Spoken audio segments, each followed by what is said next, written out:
मुंबई गोवा महामार्गावरचा महत्त्वाचा टप्पा असणारा माणगाव बायपास या ठिकाणी मंत्री जे आहेत भरत गोगावले ते पाहणी दौरा करत आहेत।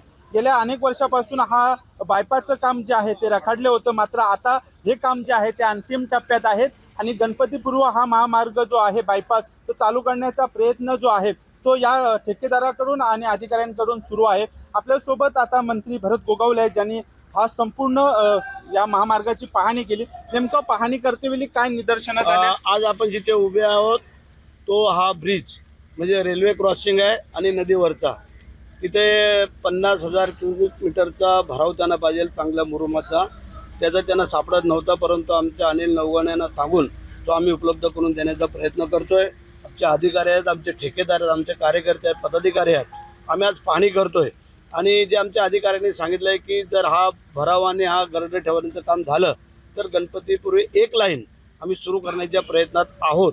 परंतु जर नाहीच झालं तर पाऊस उघडल्यानंतर लवकरात लवकर करू हे माझं शाश्वती आहे आणि म्हणून करता आम्ही पाहणी करतोय। तुम्ही पण बरोबर चला की वस्तुस्थिती काय आणि परिस्थिती काय। सध्या सुरू असणाऱ्या कामावर तुम्ही मंत्री म्हणून समाधानी आहात?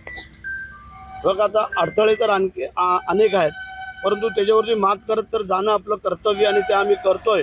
कारण ही कामं मोठी आहेत आणि खास करून रेल्वे क्रॉसिंग असल्यामुळे जास्त अडचण झालेली आहे। आता नदीवरचे ब्रिज असतील किंवा असेच ब्रिज असतील त्याला अडचण होत नाही, परंतु रेल्वेला व्यवस्थित करून त्याच्यावरनं वरनं ब्रिज काढायचं आहे आणि म्हणून करता थोडा उशीर झाला। पण आता बाकी रस्त्याचं काम व्यवस्थित चालू आहे, ते होईल।